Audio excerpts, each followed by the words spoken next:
atas nikmat-nikmat yang Allah berikan kepada kita semua, dan mudah-mudahan dengan sering kita bertemu musliman musta'lim ini akan bertambah nilai kualitas keimanan kita dan ketaatan kita pada Allah Subhanahu wa taala. Amin ya Allah ya rabbal alamin. Tanpa salawat dan salam senantiasa tercurah kepada Nabi besar kita yaitu Nabi Muhammad sallallahu alaihi wasallam, kepada keluarganya, sahabatnya, tabi'in, tabi'ut tabi'in, dan mudah-mudahan akan kita mendapatkan syafaatnya Nabi sallallahu alaihi wasallam. Hadirin jamaah rahimakumullah, insyaallah untuk kajian di malam Jumat ini akan disampaikan oleh Al-Ustaz Irfan Hasan CNPD. Alhamdulillah bila sudah ada di hadapan kita semua dengan tema kajian harta dan pertanggungjawabannya. Baik Ibu dan Bapak, untuk lebih mempersingkat waktu boleh kita simak apa yang disampaikan oleh Al-Ustaz, dan apabila ada yang mau ditanyakan boleh bertanya langsung kepada Al-Ustaz. Demikian mungkin informasi yang dapat saya sampaikan. Selanjutnya kepada Al-Ustaz, silakan. Assalamualaikum warahmatullahi wabarakatuh.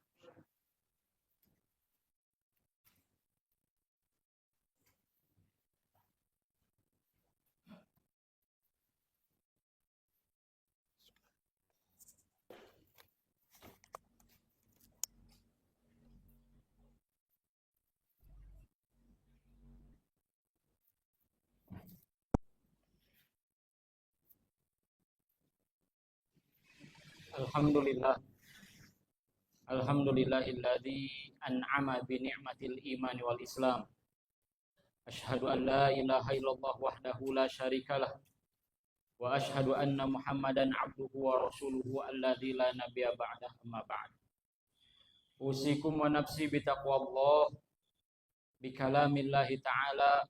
A'udzu billahi minasy syaithanir rajim. Ya ayyuhalladzina amanu taqullaha haqqa tuqatih wa la tamutunna illa wa antum muslimun. Uhayyikum bi tahiyyatil Islam. Assalamualaikum warahmatullahi wabarakatuh.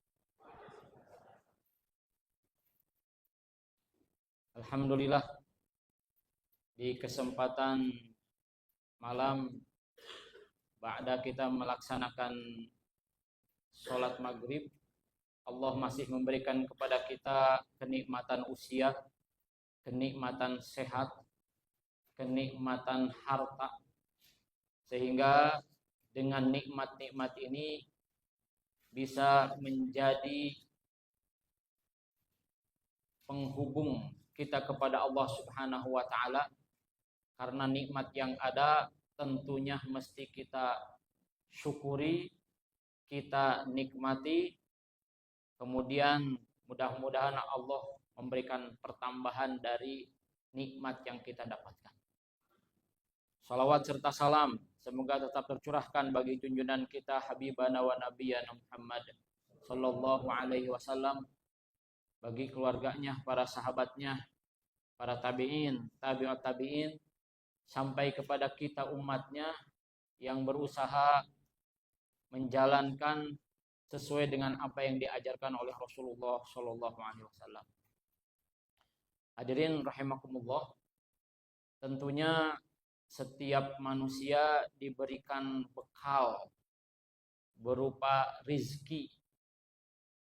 Bahkan ketika ruh ditiupkan, Allah sudah tetapkan ajal kita sampai kapan. Dan celakanya kita tidak tahu kapan akan meninggal dunia. Bisa jadi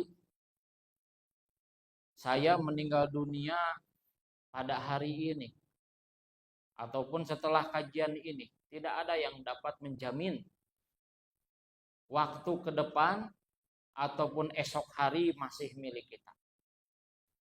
Kemudian setelah ditetapkan ajal, ditetapkan juga rezeki kita.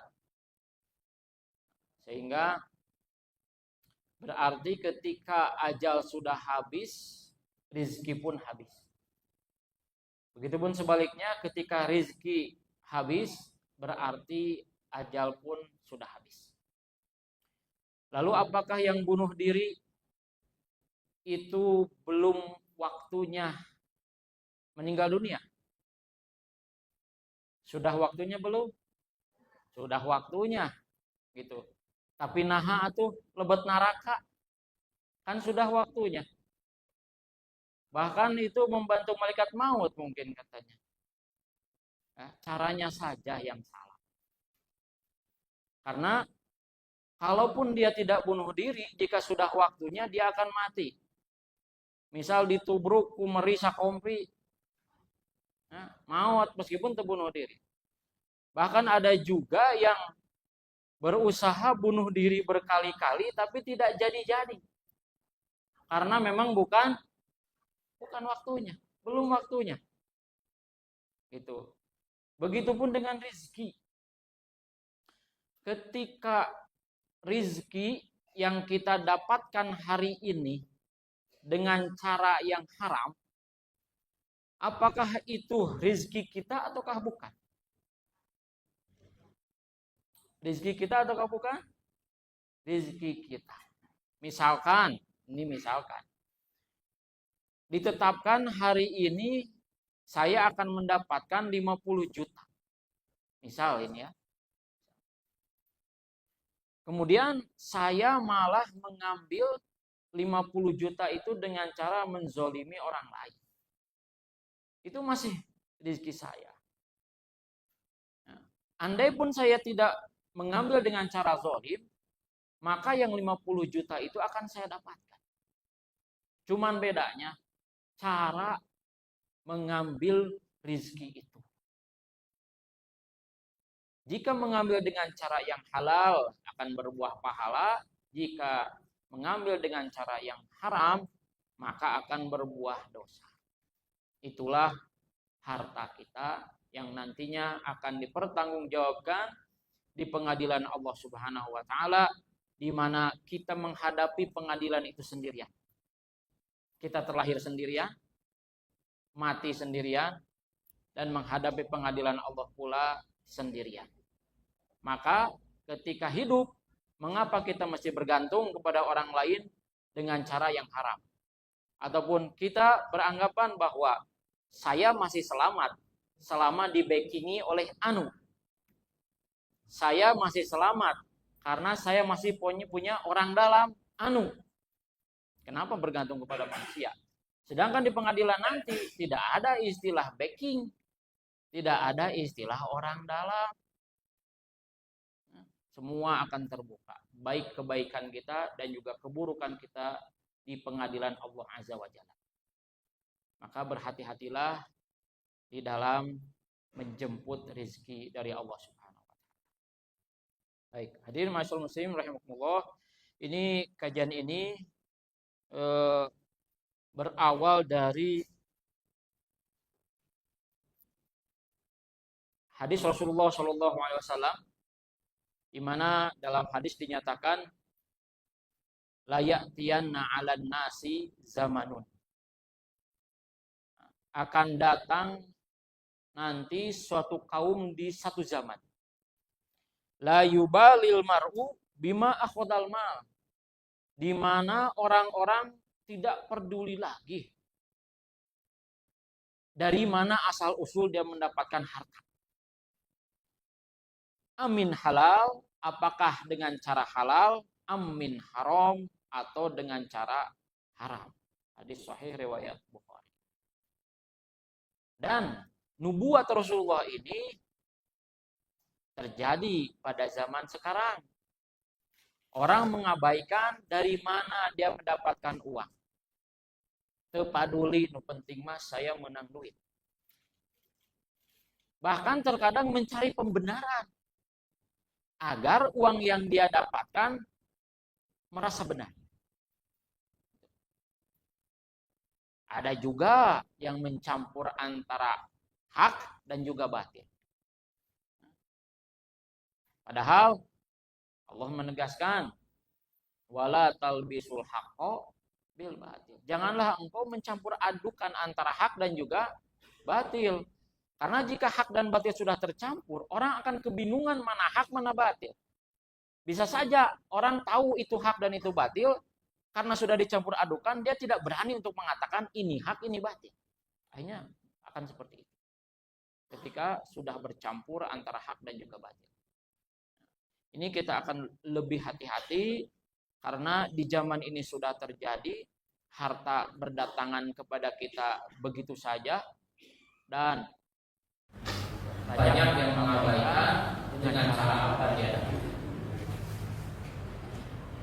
Harta di dalam fikih muamalah itu tentunya diambil dari bahasa Arab yang berbunyi al-mal. Secara bahasa al-mal adalah kecenderungan. Jadi ada kecenderungan manusia ingin memiliki ataupun menguasai harta. Jadi main itu kecenderungan kita menyukai harta. Adapun secara istilah, makna istilah harta adalah mayamilu ilaihi taw'a wa yajri fihi al-badalu wal manfaat. Sesuatu hal yang diinginkan manusia berdasarkan tabiat. Jadi tabiat manusia ini ingin mendapatkan harta. Ketika mendapatkan harta, manusia itu bisa saja menukarkannya dengan akad-akad ataupun menyimpannya, menabungnya. Itu kan. Ada istilah lain dikatakan bahwa harta itu adalah segala zat yang berharga, bernilai, bernominal uang, bersifat materi yang berputar di antara manusia. Jadi ketika harta tidak bernominal itu bukan harta. Jika ada suatu barang tidak ada nilai nominalnya itu bukan harta. Contoh satu butir beras terlihat ya, berbentuk tapi tidak bernilai. Sakilo beas.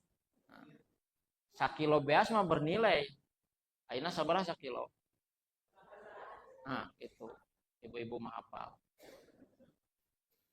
Tapi kalau sebutir beras itu tidak ada bernilai, bahkan tidak bermanfaat. Di kana magicomkeun oge moal wareg satu butir beras. Maka itu bukan harta. Kemudian dalam definisi tadi disebutkan kullu ainin, setiap zat. Berarti benda. Nah, istri adalah harta. Tapi itu bukan harta sebetulnya. Karena kalau bentuknya zat, harta sebetulnya itu bisa diputarkan ya, di antara manusia, ditransaksikan. Nah, sedangkan istri tidak. Nah, itu terkait dengan definisi harta. Tadi sudah disebutkan oleh pengatur acara, jika ada yang ingin dikoreksi bisa langsung ngacung ya. Kalau diakhirkan nanti takutnya menjadi lupa. Ya, silakan. Baik, kita lanjutkan. Tentang hakikat harta. Hakikat harta yang pertama adalah bahwa harta itu adalah perhiasan hidup. Al-malu wal banuna zinatul hayatid dunya. Harta dan juga anak-anak itu adalah perhiasan dunia. Saya punya anak baru 5. Baru. Kalau istri 1, alhamdulillah. Jangan bilang baru, itu menyakiti hati perempuan. Cukup saja bilang alhamdulillah punya istri 1, maka kata Allah, la in syakartum la azidannakum. Jika bersyukur pasti akan ya gitu ya. Ya ditambah romantisnya saja dulu gitu ya. Gitu. Kembali lagi tadi bahwa anak saya baru 5 dan menjadi sebuah kebanggaan ketika saya bawa kemana-mana bring gitu. Itu perhiasan bagi saya. Dan juga bagi Bapak Ibu punya anak adalah sebuah perhiasan. Begitupun dengan harta. Ditembong-tembong. Gitu, diagul-agul, flexing bahasa ayeuna mah. Itu adalah karena kebanggaan, perhiasan. Sampai-sampai pakai baju ungu, sarung pun ungu, gitu. Cincin pun ungu, gitu tah. Nah, dah hoyong perhiasan teh ya. Gitu. Nah, itu Bapak Ibu rahimahumullah. Kemudian hakikat harta berikutnya adalah merupakan kebutuhan pokok yang harus dipenuhi. Nah, bahkan kita ini dipaksa oleh Allah untuk mencintai harta. Buktinya dalam surat Ali Imran ayat 14, zuyyina linnasi, dihiasi bagi manusia. Zuyyina ini fiil madi majhul. Ya. Jadi past tense ya, kata lampau, majhul, pasif. Nah, kalau pasif berarti kita tidak bisa berbuat apa-apa. Langsung menerima begitu saja. Jadi manusia itu dihiasi oleh Allah. Kalau menghiasi berarti kita yang berusaha. Ini tidak, dihiasi oleh Allah. Mencintai apa? Asyahwat. Syahwat-syahwat. Berupa apa syahwat itu? Minan nisa, perempuan, wal banin, anak-anak, wal qanatiril muqantarati minadz dzahabi wal fiddah wal khailil musawmati wal an'ami wal harth. Nah, disebutkan mencintai emas, mencintai perak, mencintai binatang tunggangan, kalau sekarang kendaraan, ya, mencintai kebun-kebun. Nah, itu adalah tabiat manusia dan tidak bisa menolaknya. Semua pasti akan mencintai harta. Nah, itu merupakan kebutuhan pokok. Selanjutnya, hakikat harta itu adalah ujian. Nah, ujian fungsinya adalah untuk menaikkan level. Anak di sekolah ujian untuk pertama mengevaluasi dan juga untuk menaikkan kelas. Nah, begitupun dengan harta yang kita miliki, itu pun jadi ujian. Ujiannya, nah, apakah kita berhasil mengambil dengan cara halal dan membelanjakan kepada yang halal, ataukah malah sebaliknya. Itu adalah ujian. Apakah kita menjadi lupa dengan harta yang didapatkan agar kita bersyukur, nah, ataukah kita senantiasa bersyukur. Kemudian hakikat harta berikutnya adalah bahwa harta itu sebagai alat, bukan tujuan. Bahkan Rasulullah menyatakan ta'isa abdud dinar wa abdud dirham wa abdul khamisah. Jadi celaka orang yang menjadi hamba dinar, hamba dirham, hamba rupiah, hamba dolar, hamba cryptocurrency, ayo nama uang digital. Celakalah, dan celaka bagi hamba menghamba kepada kekayaan.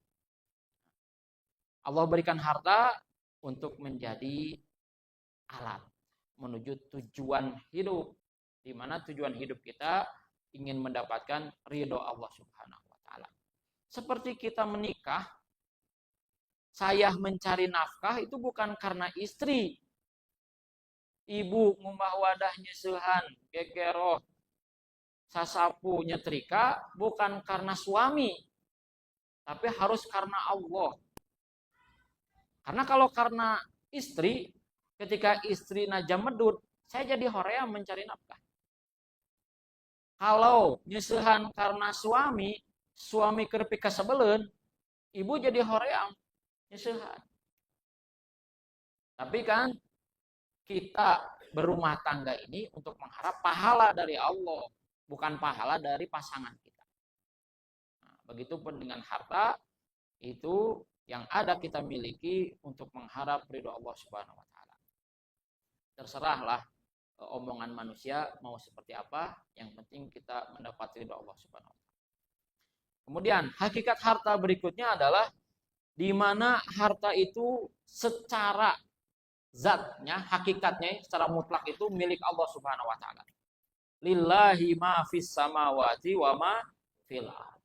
Jadi kepunyaan Allah, segala apa yang ada di langit-langit dan juga apa yang ada di bumi itu milik Allah.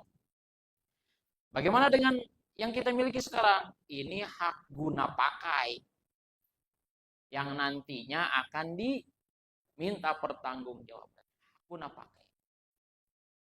Apa buktinya ini menjadi milik manusia? Allah menciptakan apa-apa yang ada di muka bumi ini untuk kita, untuk kalian. Walladzi khalaqalakum ma fil ardi jami'an. Dialah zat yang menciptakan untuk kalian apa yang ada di muka bumi seluruhnya. Sehingga ini menjadi landasan kaidah al-aslu fil asya'i al-ibahah. Hukum asal sesuatu itu adalah boleh. Karena apa yang ada di muka bumi ini boleh, silahkan dimiliki dengan cara yang sah tentunya. Jadi jika segala sesuatu, berarti segala sesuatu yang ada di muka bumi. Selama tidak bertentangan dengan syariat. Contoh, permen cokor. Itu tidak ada disebutkan dalam Quran ataupun hadis tentang kehalalannya. Permen cokor anu berembuk. Lalu bagaimana katanya kejelasan hukumnya tentang permen cokor? Karena tidak ada dalil khusus tentang itu, maka kembali ke hukum asal. Allah yang menciptakan untuk kita apa yang ada di muka bumi seluruhnya. Hukum asal sesuatu adalah boleh. Maka permen cokor itu hukumnya adalah boleh, halal. Selama tidak ada zat yang haram. Nah, gitu. Jadi hakikat harta sejatinya milik Allah Subhanahu wa taala. Ya, bukanlah milik kita. Fungsi harta. Fungsi harta yang pertama adalah harta sebagai penyempurna dalam pelaksanaan ibadah. Jadi harta itu untuk menyempurnakan ibadah kita. Bagaimana kita bisa sholat kalau dalam keadaan telanjang? Sholat itu harus pakai harta, yaitu harus pakai bahan yang menutupi aurat kita. Teknisnya terserah. Seperti jilbab. Jilbab itu sesuatu yang menutupi aurat perempuan. Itu. Teknisnya terserah. Mau pakai spanduk, mau pakai karung, itu silakan. Selama memang menutupi aurat. Pakai kaos kaki perempuan, itu tidak mesti kaos kaki. Yang pentingnya adalah menutupi aurat di kaki. Teknisnya mau pakai keresek, mau pakai apapun itu yang penting menutupi aurat. Nah, jadi ini fungsi dari harta adalah menyempurnakan ibadah. Selanjutnya fungsi dari harta adalah untuk meningkatkan keimanan, ketakwaan kepada Allah Subhanahu wa taala. Kita dapat berangkat ibadah haji untuk meningkatkan keimanan, tentunya mesti mampu dalam harta. Saum juga mesti mampu dalam harta. Nah, cenah kan saum teu makan teu minum, anger da bakal buka. Sampai-sampai saking bahagianya menjelang buka, semua diada-ada, berjejer seperti pasukan. Cireng, Cimot, Cipuk, Cibai, Cilung, naon deui sok sagala. Ketika ngong adan, apa yang didahulukan masuk ke mulut? Korma atuh. Ya. Muntaya kormanya cai atuh. Amun cipuk mah meleg dina genggero. Baik. Kembali.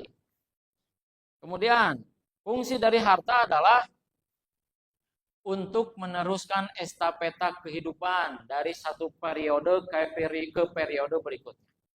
Ini diantaranya adalah untuk meneruskan kehidupan generasi kita. Setelah kita meninggal dunia, maka harta diteruskan kepada generasi berikutnya. Itu dengan waris. Makanya tidak boleh kita sedekahkan seluruh harta, tidak boleh. Sehingga akan meninggalkan anak-anak kita dalam keadaan lemah. Dzurriyyatan di'afa. Generasi anak incu yang lemah. Karena kita tidak memberikan warisan. Ya. Yang akan mendapatkan waris itu yang pasti adalah 3 tingkatan.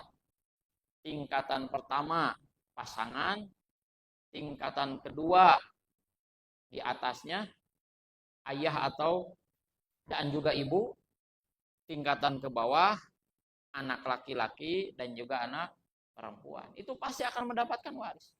Ahli waris yang lain bisa dapat waris selama tidak ada yang menghalangi. Contoh, cucu perempuan dari anak laki-laki itu ahli waris. Tapi tidak dapat waris ketika ada anak laki-laki dari mayit terhalang.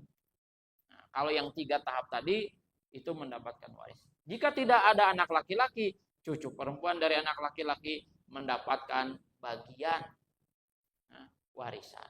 Nah, itu nanti silakan dipelajari. Nah, jangan suuzon dengan syariat waris. Bukti suuzonnya seperti apa?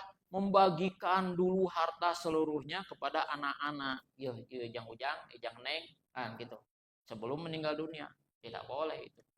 Kalau niatnya ingin keluar dari syariat waris. Ya. Tapi kalau hibah silahkan. Tapi kalau dalam keadaan sakit menjelang meninggal dunia dibagi-bagi, itu mah berarti suuzon kepada syariat waris. Acenah bisi guntreng. Mungkin saja setelah meninggal dunia dengan syariat waris, anak cucu kita akur, bisa jadi seperti itu. Karena seluruh syariat Islam itu maslahat. Ibnu Qayyim mengatakan, syariat Islam itu seluruhnya maslahat, tidak ada yang madorot. Sok sebatkeun, mana syariat Islam yang madorot? Salat, maslahat madorot. Saum, maslahat madorot. Zakat, maslahat madorot. Poligami, maslahat madorot. Maka bapak-bapak, ibu-ibu, poligami, maslahat madorot. Nah, gitu. Kalau bilang madorot, berani tidak menghapus 1 ayat dari Al-Quran tentang poligami. Mengkufuri 1 ayat sama saja dengan mengkufuri seluruh ayat. Maslahat. Bagi siapa? Bagi laki-laki atau bagi perempuan? Bagi perempuan juga, gitu. Nah, hukum poligami mah mubah, boleh. Tapi yang boleh bisa naik derajat, bisa turun derajat. Bisa menjadi sunnah ataupun wajib, tapi juga bisa makruh atau haram.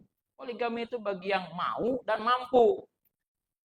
Kalau ngukur ke diri saya, tanya mau, mampu, itu ya, silakan kembali bertanya kepada diri masing-masing. Kembali ke harta. Fungsi harta yang selanjutnya adalah bahwa harta itu untuk mengembangkan dan menegakkan ilmu-ilmu. Tentunya para ulama dulu sampai mengeluarkan uang begitu besar untuk mendapatkan ilmu. Karena ilmu itu yu'ta walayati. Ilmu itu didatangi, bukan ilmu mendatangi. Kita yang datang ke majelis, bukan guru yang diundang ke rumah. Jadi ilmu itu didatangi, bukannya mendatangi. Maka banyak para ulama yang rihlah. Jadi rihlahnya itu mencari ilmu.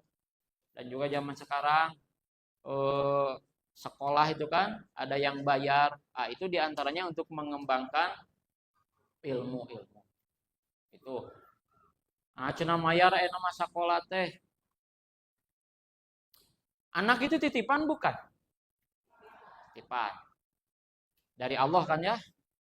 Untuk kita didik, untuk kita ajarkan. Tapi malah kita titipkan di sekolah. Berkhianat tidak kita kepada Allah?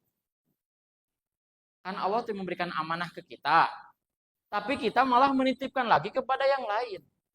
Contoh, saya menitipkan HP ke Pak Yopi. Pak Yopi ini harus memegang amanah itu. Tapi kemudian malah dititipkan ke orang lain. Amanah tidak Pak Yopi? Tidak, itu tidak amanah. Kecuali kalau Pak Yopi bilang dulu ke saya tidak mampu untuk dititipi HP. Bagaimana kalau saya titipkan ke yang lain? Begitu. Sebelum menyekolahkan anak, ngerekes dulu aja tengah wengi dina tahajudna, ya Allah. Saya tidak mampu ngajarkan sin kostan kepada anak saya. Bari disakolahkeun weh gitu. Nah, gitu. Baru we titipkeun ka sakola. Ari nitip mayar henteu. Nitip helm wae, nitip motor wae. Komo ieu nitip budak jelema. Anu lumpat ke ditu lumpat ke dieu kan pusingan guru teh. Setidaknya dengan membayar SPP itu bukti kita ingin mendapatkan pahala dari sodakotin jariyatin. Ilmin yuntafa'u bihi, ilmu yang bermanfaat kita tidak bisa memberi kepada anak, maka setidaknya dengan sodakoh jariyah kepada anak-anak kita. Baik. Kemudian fungsi harta berikutnya adalah menyeimbangkan kehidupan dunia dan juga akhirat. Karena kata Allah, walatan sanasibaka minad dunya. Jangan lupa ada bagian kamu di dunia. Mengejar akhirat terus tapi dengan meninggalkan kehidupan dunia. Jangan seperti itu. Harus seimbang. Karena kita ingin mendapatkan fid dunya hasanah wa fil akhirati hasanah. Fungsi harta berikutnya adalah menumbuhkan silaturahim. Ngingkig itu ku ongkos untuk silaturahim. Ya. Ingin kumpul dengan besti-besti, tentunya kudu dangdan. Itu dengan apa? Harta. Jadi dengan silaturahim membutuhkan harta. Itu terkait dengan fungsi dari harta diantaranya. Selanjutnya, apakah setiap yang kita dapatkan itu sudah tentu jadi milik kita? Tidak. Rasulullah menegaskan. Yaqulu ibnu Adam mali. Anak incu Adam itu selalu berkata ini milik saya. Ini harta saya. Ade, iman orang. Nah, begitu. Padahal kata Rasulullah, fahallaka ya ibna Adam min malika. Padahal wahai anak incu Adam, apa yang sejatinya milik kamu itu adalah ma'akal tafa'afnaita. Apa yang engkau makan sampai habis. Wa ma labista fa'ablaita. Apa yang engkau pakai sampai usang, sampai rusak. Wa ma tasaddaqta fa'amdaita. Dan apa yang engkau sedekahkan sampai menjadi pahala. Berarti yang menjadi milik kita adalah yang kita makan, yang kita gunakan, yang kita sedekahkan. Itu milik kita. Pernah ke pasar, beli ayam, naik motor, disimpan ayam itu di bagasi, di motor, tapi kemudian ke toko yang lain dulu, tahu-tahu ada kucing memakan jangjang ayam. Itu. Jadi bukan berarti pasti itu milik kita. Ternyata ada bagiannya milik kucing. Itu. Beli bala-bala, terus dicipta-cipta, disimpan di meja, ka dapur heula, jol si bapak ngahuapkeun eta bala-bala. Nah gitu. Yang kita gunakan, yang kita pakai. Pakaian yang ibu simpan di lemari belum tentu jadi milik ibu. Pakaian yang segitu banyaknya tapi kaondangan mah asa anu ieu mah cenah tos diame. Mun ieu ke bisi penak jeung si anu cenah kita isin. Sagala we teh nya. Disiapkeun dangdan. Padahal upami kaondangan Tamu merhatikan sahabu, merhatikan ibu, merhatikan pengantin. Tapi itu tong GR, itunya gelisna ibu itu harus untuk suami. Nah, oke tengerakeun suami, nah eta ulah untuk batu, untuk suami. Nah, berarti ini yang kita makan, kita gunakan, kita sedekahkan. Jika suami memberikan uang 50 juta supaya jadi milik kita, dikumahakeun. Silahkan balanjakeun. Untuk dimakan, silahkan gunakan. Silahkan sodakohkan. Tabungkan, sok tabungkan mangga. Asal ulah seueur teuing jeung ulah jang lami teuing. Ketika di deposito kita sampai 1 miliar, belum kepake keburu maut. Yang naon atuh? Capek-capek mengumpulkan uang tapi tidak terpakai. Sok pakai. Ini cenah untuk anak saya nanti kuliah. Biayanya anak kita masih TK, lama teuing. Can karuhan, bisa jadi ngantunkeun kan tidak ada yang tahu. Jadi ketika dapat uang, Bu, sok balanjakeun. Nah, sok angge, sok sodakohkeun supaya jadi milik kita. Kumaha tuh? Engkena ngahulang milari deui dari rezeki mah bakal tetap aya selama nyawa masih ada. Nah, gitu. Jadi silakan makan, silakan gunakan, silakan sedekah. Nah, dalam membelanjakan mana yang mesti diskala prioritaskan? Nah, yang pertama adalah prioritaskan diri sendiri. Ada sahabat yang bertanya kepada Rasul, bagaimana cara mempergunakan harta? Kata Rasul, ibda binafsik fatasoddaq alaiha. Mulai untuk diri sendiri. Belanjakan untuk diri sendiri. Jadi Bapak upami kenging artos 5 juta, itu untuk diri sendiri dulu. Nah, sisakan untuk diri sendiri dulu, untuk bensin, ya, untuk pulsa, itu untuk diri sendiri.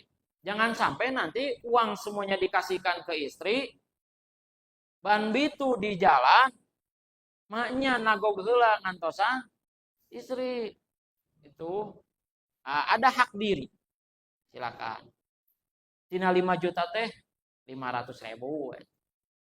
4 juta setengah nakasaha. Silahkan berikan ke istri. Jadi ada untuk diri sendiri hubungan pernikahan. Fa'in fadola syai'un fali ahlika kata Rasul. Jika masih berlebih silahkan berikan kepada keluarga, kepada istri yang menjadi tanggung jawab kita. Berikan kepada istri. Kemudian kepada siapa? Kepada hubungan keluarga. Fa'in fadola an ahlika syai'un falidi kurobatika. Jika masih berlebih, silakan berikan kepada keluarga lain, kerabat karib, kepada ayah ibu, kepada anak, itu silakan berikan. Kemudian hubungan kemanusiaan. Nah, jika masih tersisa, fa'in fadola andi korobatika syai'un fahakada wahakada. Jika masih berlebih, silakan sodakohkan kepada yang lain, silakan.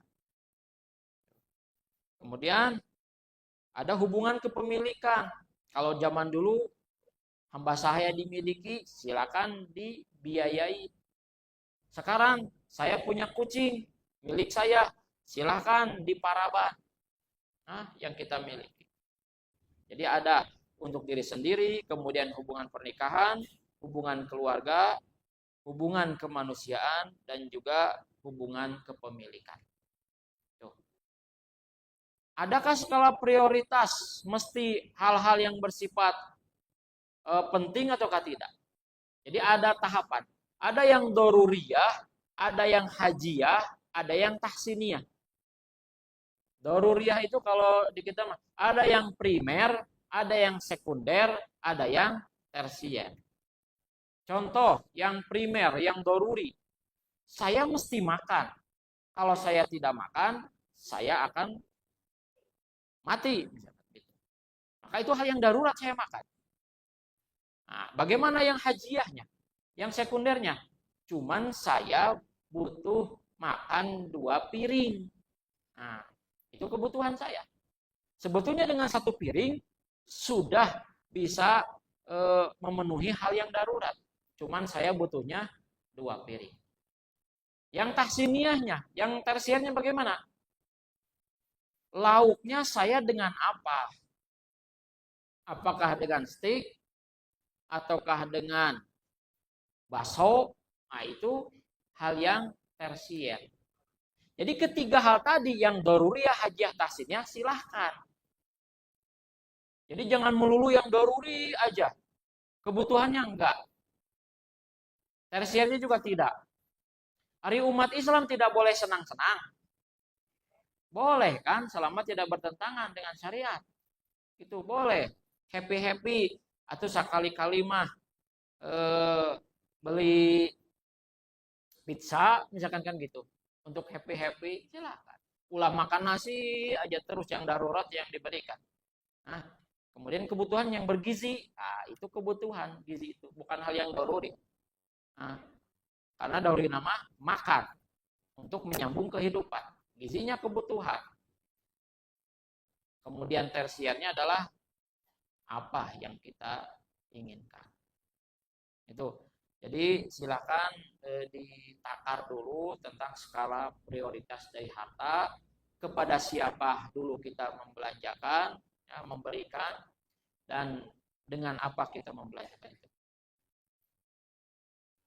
Nah, maka Bapak Ibu rahimakumullah, karena tadi ada beberapa prioritas, maka kita mesti sisihkan waktu. Ini terinspirasi dari kisah Abu Darda dengan Salman yang dipersaudarakan oleh Rasulullah ketika pertama kali tiba di Madinah. Rasulullah dipersaudarakan. Salman dipersaudarakan dengan Abu Darda. Pada suatu waktu Salman mengunjungi rumah Abu Darda, bertemu dengan Ummu Darda, istrinya Abu Darda. Kata Ummu Darda, tuh lihat saudaramu, dia sudah tidak lagi menghiraukan dunia. Maksudnya suaminya terus-terusan ibadah. Nah, akhirnya datanglah Abu Darda menemui Salman dengan membawa makanan. Silahkan makan, saya mah sedang sahur. Kata Salman, saya tidak akan makan kalau engkau tidak makan. Akhirnya Abu Darda berbuka dan ikut makan. Kemudian tidurlah Salman bersama Abu Darda. Di awal malam Abu Darda bangun. Kata Salman, "Nam, beureum deui." Maksudnya mau sholat, kata Salman, tidur dulu. Di tengah malam bangun lagi. Kata Salman, "Nam, tidur." Kemudian menjelang akhir malam bangun, Salman pun bangun dan melaksanakan sholat malam. Kemudian di siang hari Salman bernasihati kepada Abu Darda, "Inna li rabbika 'alaika haqqan." Bagi Tuhanmu ada haknya yang mesti kamu jalankan. Wa inna li nafsika 'alaika haqqan, dan bagi dirimu pun juga ada hak yang mesti kamu jalankan. Kamu penuhi. Wa inna li ahlika 'alaika haqqan, dan bagi keluarga kamu juga ada hak yang mesti kamu jalankan. Kamu penuhi. Fa'ati kullati haqqin haqqan. Maka berikanlah haknya masing-masing. Benar. Jadi ada hak-haknya masing-masing. Yang pertama, ada sisihkan waktu untuk Allah Subhanahu wa taala. Ada hak Allah yang mesti kita jalankan. Ya, kita beriman, kita berzikir untuk menenangkan diri, itu hak Allah. Karena hak Allah itu adalah kita menghamba kepada Allah Subhanahu wa taala.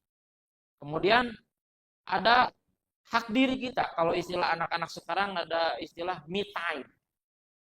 Ya, ada hak diri saya. Untuk apa?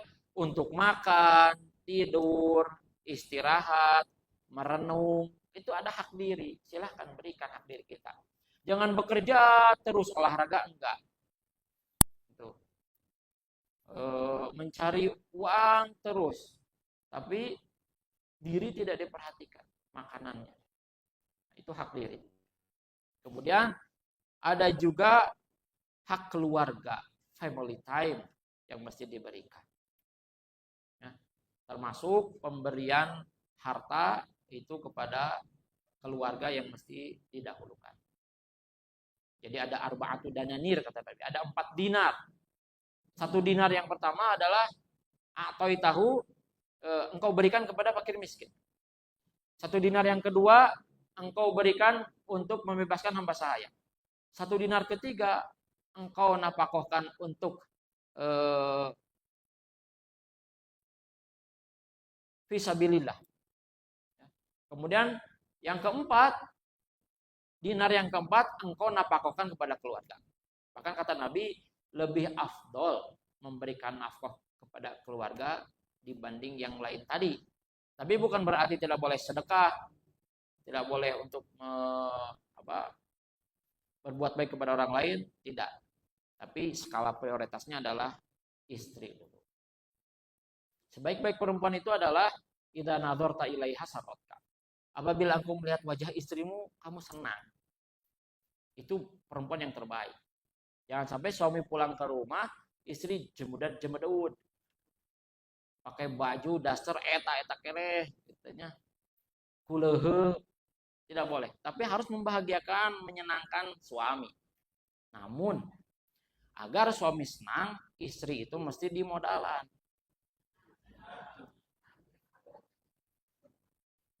Ongko hayang jika si anu cenah gitu. Tapi tadi modalan. Si anu mah sekali duduk di salon 5 juta. Ada si ibu ngadon dikasih hasilin seger senau jeung saripo haci hungkul. Nah. Jadi kembali lagi ke harta, istri mesti dimodali juga jika ingin menyenangkan suami. Baik buruknya istri tetap kembali kepada suami. Jadi sisihkan waktu untuk itu. Jadi lebih ke keluarga dulu. Jangan sampai lebih senang ngobrol dengan teman, tapi ketika dengan istri jam dua. Lebih senang touring dengan kawan-kawan, tapi istri tidak pernah diajak jalan-jalan. Jangan, seharusnya istri itu yang lebih dahulukan. Keluarga yang lebih dahulukan. Daripada rekan-rekan kita. Circle yang paling tulus mah keluarga. Itu. Baik, itu mungkin Bapak Ibu rahimahullah. Ini selanjutnya terkait dengan pertanggungjawabannya adalah bahwa nanti di akhirat akan ditanya 4 perkara. Perkara yang pertama adalah an umrihi fi ma'afna, tentang usia yang Allah berikan, dengan apa saja sudah dihabiskan. Yang kedua, wa an syababihi fi ma'ablah, tentang masa muda. Masa muda dihabiskan dengan hal apa?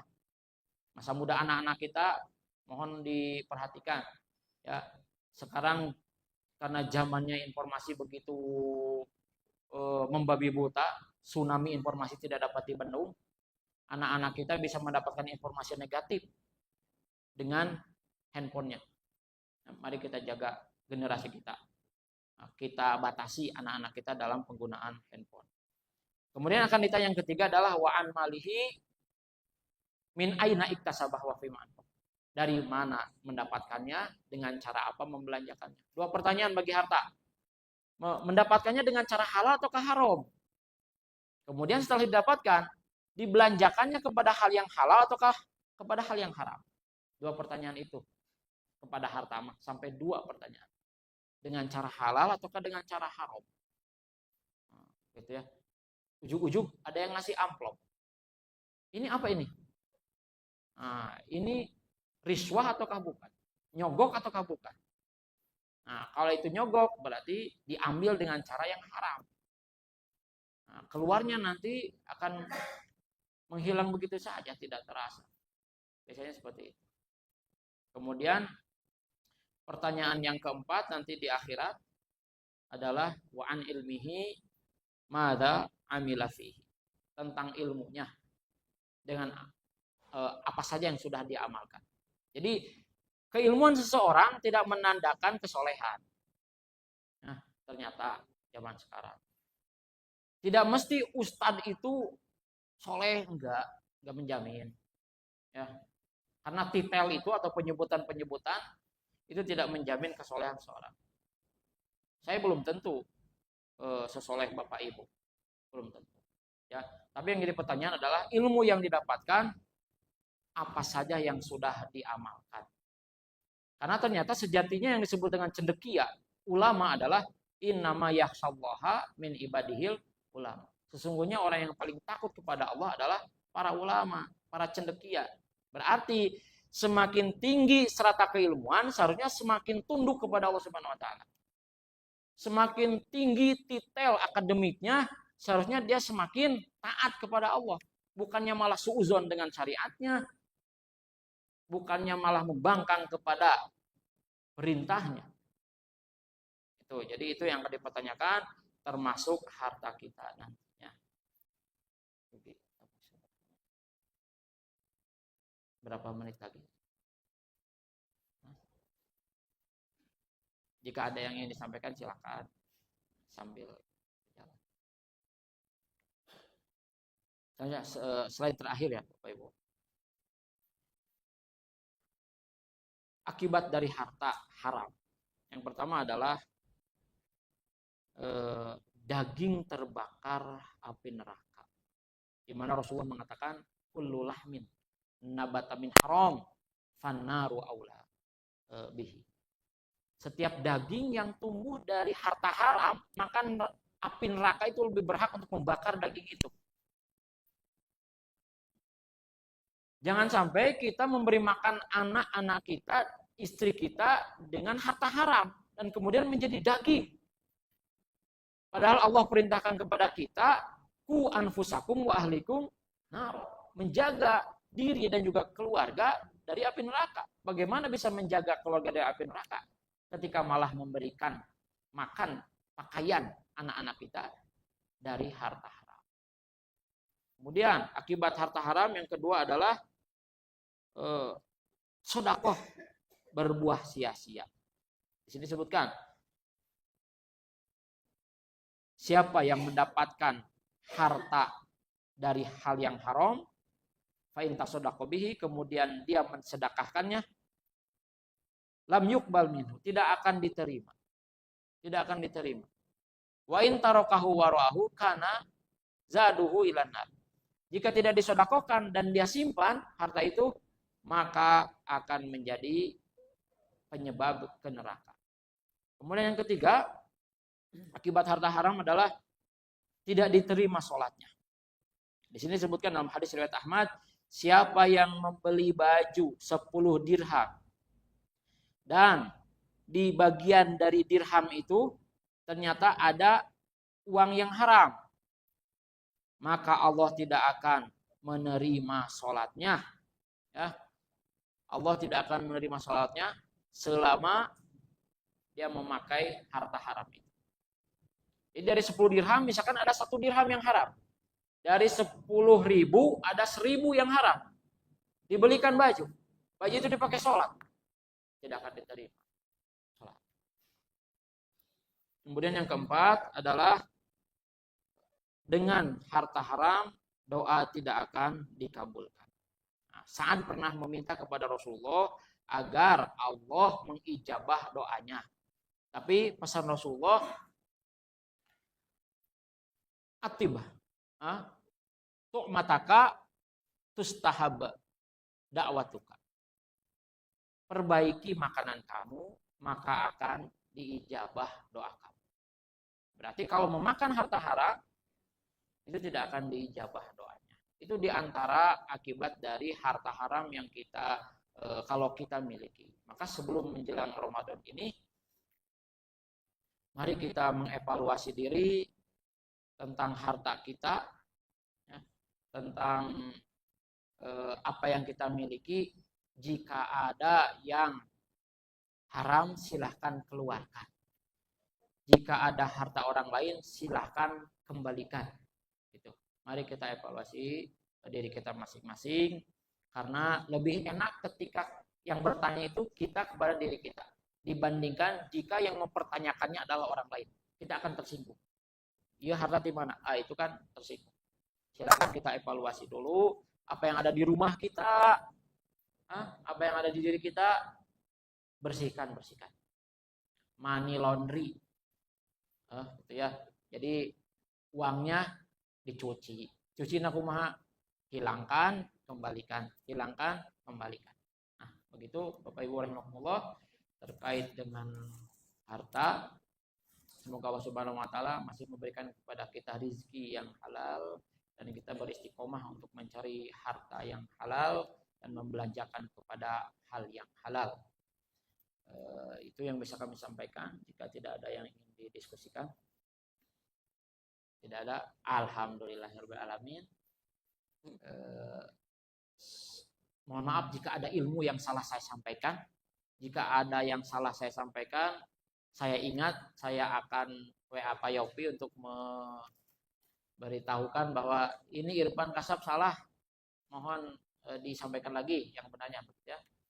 Jika saya tidak ingat, semoga Allah Subhanahu wa taala mengampuni kita semua. Ditutup, in uridu ilal islah mastata'tu wa ma taufiqi illa billah. Wassalamualaikum warahmatullahi wabarakatuh.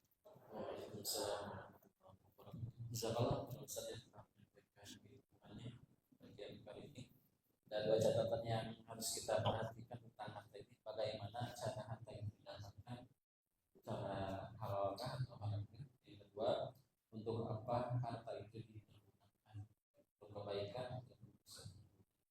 Dari kita sebelumnya untuk mengintrospeksi diri,